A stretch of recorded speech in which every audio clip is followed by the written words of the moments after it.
Oi, gente, aqui é o Peter do canal Peter Said So e hoje eu vim falar com vocês sobre prepositions. Isso mesmo, preposições.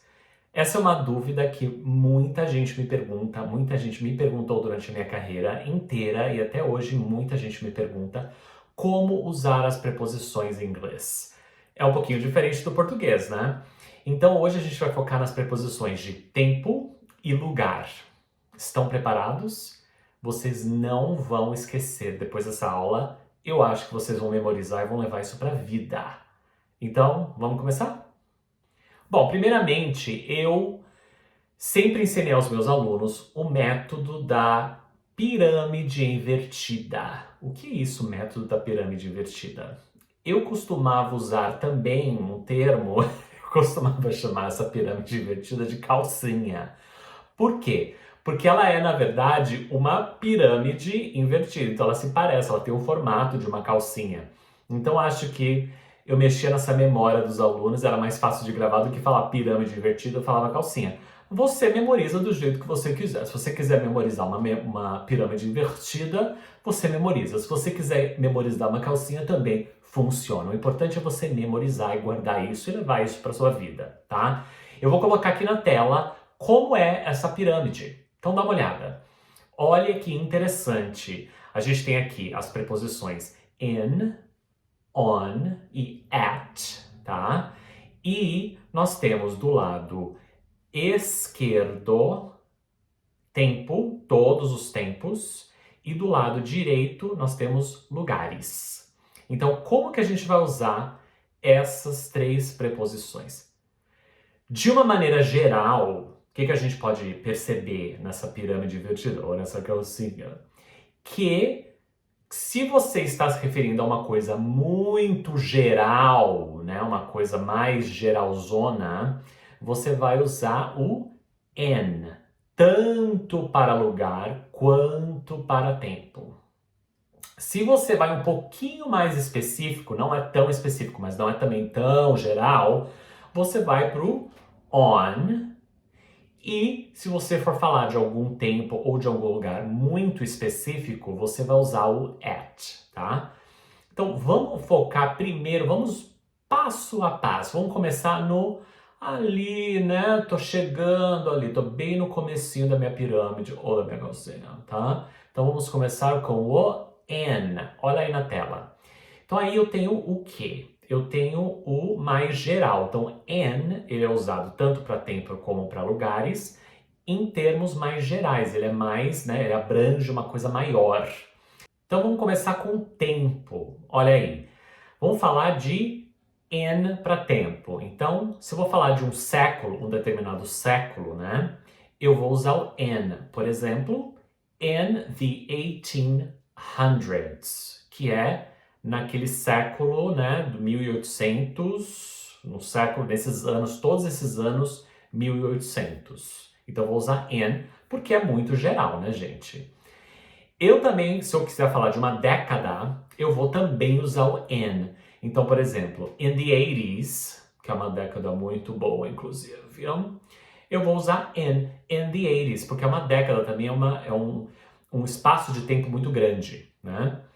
E para anos também. Então, eu vou para in 1970, por exemplo, in 1981, in 2005, in 2010. Qualquer ano, se eu vou falar de um ano específico, eu uso in, porque ele também é abrangente. Tem muitos dias, muita coisa rolando no ano, né? Para meses também. Então, meses também é considerado grande, não é nada específico. Então, eu falo in July, in May, in August. Então, qualquer mês eu vou usar o in. E, para finalizar, se eu for falar de semanas, assim, em tanto tempo usando semanas, eu também vou usar o in. Por exemplo, in 2 weeks. Então, em 2 semanas, né? Também é um período grande, então vou falar também do futuro, in 2 weeks, ou in 3 weeks, in 10 weeks, whatever, ok? Vamos agora falar do in, só que para lugares. Então, lugares funcionam da mesma forma. Então, se eu for falar de um país, por exemplo, é muito abrangente, né? Não é nada específico. Então, eu falo in England, in Brazil, in Canada, in the US. Geral, eu vou falar in porque é muito grande, tá? E também, se eu quiser falar de um continente, por exemplo, in Europe, in South America, in North America, eu também vou usar o in porque ele abrange vários países, tá?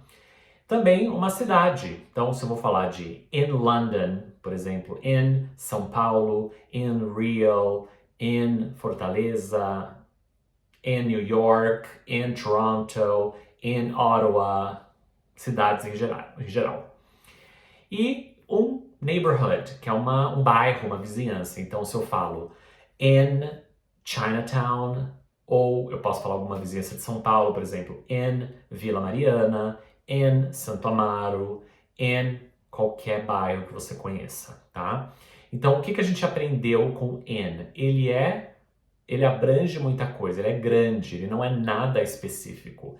Então, tanto para tempo que eu vou de séculos, de décadas, de anos, meses, tudo que é muito grande, eu uso in. E para lugares, um país, um continente, uma cidade, até um bairro, que também é considerado grande, né?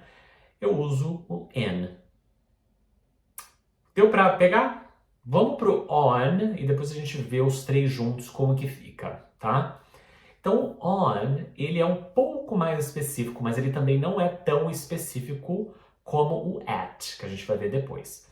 Então, on, a gente vai usar para dias. Então, lembra que o in eu usei para semanas, para meses? Então, dias eu vou usar o on, se eu vou falar de um dia específico, tá? Então, on May 7th, 1964 é um dia, então eu vou usar on May 7th. Se eu vou falar de algum dia que para mim faz sentido, eu posso falar on my birthday, que é no meu aniversário, então on my birthday, tá? É naquele dia. E se eu estou falando de um dia da semana, eu falo on Friday, né? Quando você quando você geralmente sai à noite? On Fridays, on Saturdays. Então, on para dias. E se eu quiser falar também on the weekend, eu falo on the weekend. No final de semana, on the weekend. Então, se eu quiser falar naquele fim de semana específico, eu falo on the weekend. Você vê que o on, ele é um pouco mais específico do que o in que a gente viu agora, né? Que se eu for falar de um mês, por exemplo, in July, mas se eu vou falar de um dia, ficou um pouquinho mais específico, eu vou pro on. E a mesma coisa acontece para lugares. Então, assim, on Oxford Street. Então, se eu vou falar de ruas, é um pouco mais específico do que falar do bairro, não é? Lembra que a gente falou de bairro? Então, in Vila Mariana, in Chinatown. Se eu for para uma rua, eu vou usar o on. Então, eu vou on Oxford Street, on Main Street, on Rua Domingos de Moraes. É uma coisa até incrível e engraçada, né? Que não se traduz ruas, tá? Nomes de ruas e tal, não se traduz. Então, se você quer falar o endereço em inglês, o nome da sua rua, você não vai falar, vamos supor, tá? A minha rua chama Rua Manuel. Eu não vou falar on Manuel Street. Não, porque é o nome da sua rua, eu não troco. Mas mesmo assim eu vou usar o on, tá? Se eu tô falando para alguém de fora, tô falando em inglês, eu vou falar I live on Rua Manuel, tá? E para avenidas também é a mesma coisa. Então, ruas e avenidas eu falo I live on Ipiranga Avenue. I live on Main Avenue. Então, também uso o on. Então, recapitulando. Para tempo, então, quando eu vou falar de um dia, eu falo on. Então, on Saturday, on my birthday, on Jan 1st, uma data específica que fala de um dia. On the weekend, ou quando eu vou falar de uma rua, que não é tão grande como o bairro, mas também não é tão específico como a sua casa, que é o próximo passo que a gente vai ver agora. Então, assim, esse é o on. E bem específico, cheguei ali no da pirâmide, né? No da calcinha. O que é o at? Ele é o super específico, tá? Então, o que é específico no sentido de tempo? Então, se eu vou falar de uma hora específica, eu vou usar o at, né? Então, assim, at 7 a.m., at 12 o'clock, at 5 p.m., at 5:30, qualquer hora que eu vou falar específico. Então, recapitulando o tempo, a gente viu que, você vê, séculos, anos, meses, é muito abrangente, eu uso o in. Aí eu vou para um pouquinho mais específico. Dia, eu uso on. No fim de semana, eu uso on. E agora, na hora exata, eu uso at. Então, você viu do geral como foi para o específico? E a mesma coisa para lugares. Então, se eu vou falar o meu endereço, não é o nome da minha rua, é o meu endereço. Então, de rua foi para casa. Então, eu uso o at também. Então, at 734 Oxford Street, por exemplo. Ou at 123 Avenida Ipiranga.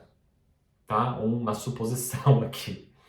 Ou também se eu vou falar de algum lugar específico, então eu falo a loja, eu sei que aquela loja, eu estou me referindo à loja de calçados, por exemplo, que eu sei que loja é, então uma loja específica. Eu falo o quê?